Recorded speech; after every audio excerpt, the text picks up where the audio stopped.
खुलुमबाय गोजोन फुंबिलिनि गोजोननायखौ नोंथांमोननो जासिहरग्रोनाय थाबाय।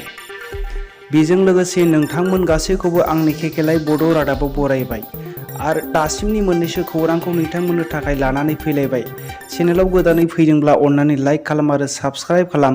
नोंथांमोननि थुलुंगा मोननायजों बेबायदिनो रादाब लाबोबाय थानो हानाय बायदि। दानिया फै जोङो दिनैनि गाहाय रादाबाव मोननो हागोन। मैया क'क्राझार सानमारियावहाय एनएलएफबिफोरा सेथि मुंख्लं सान फालिदों। जयप्रकाश नार्जारिनि मुङावहाय बिथांनि मुंखौ आफादनि मुङावहाय एमजोंखोल होननानै मिथिनो मोननाय जादों।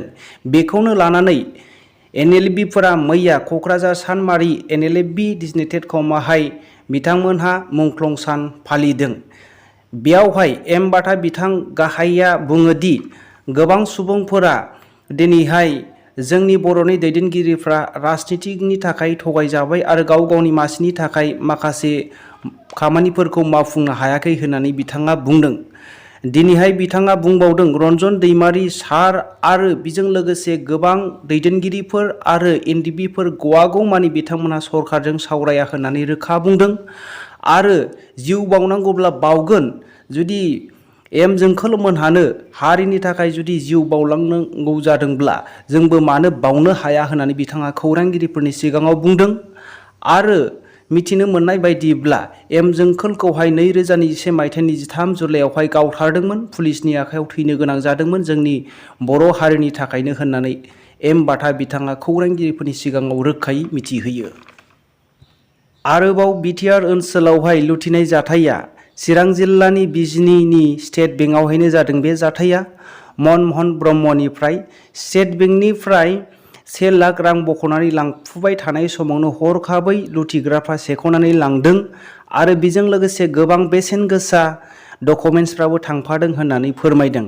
जेरै चेकबुक, जिपिएफनि गोबां डकुमेन्टस, पासबुक, ग्रामीण बिकासनि माखासे बेसेन गोसा डकुमेन्टसफ्राबो थांफादों होननानै मिथिनो मोननाय जायो।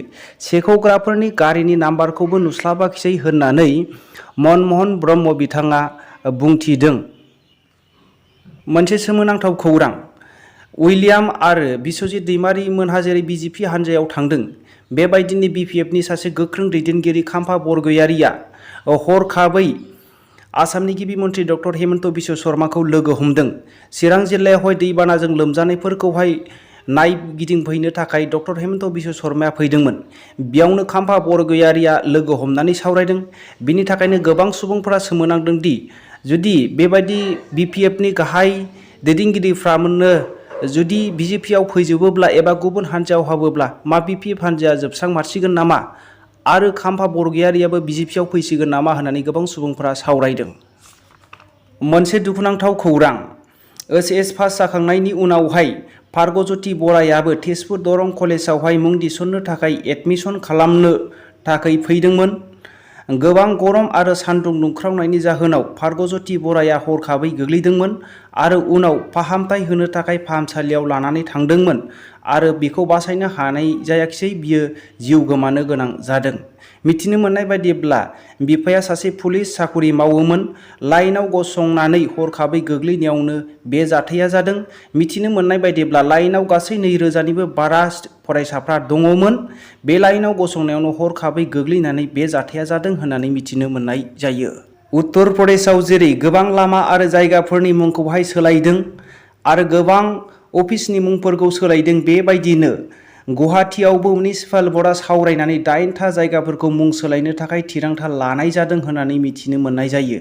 जेरै कालापाहाड़फोरखौहाय नीलाचल नगर दोननो थाखाय थि खालामनाय जाबाय, सापरपटिनाखौहाय आर्यान नोगोर, उलुबारी टु कछारी नोगोरखौहाय बाथौ मन्दिर लामा दोननो थाखाय थि खालामनाय जाबाय होननानै मिथिनो मोननाय जायो।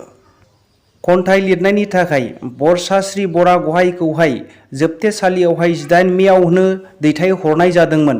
बेनि थाखायनो गोबां सुबुंफोरा बे फरायसुलिखौहाय आनजाद लिरनो थाखाय जोबथेसालिनिफ्राय उदां खालामनांगौ होननानै गोबां सुबुंफ्रा खावलायदों।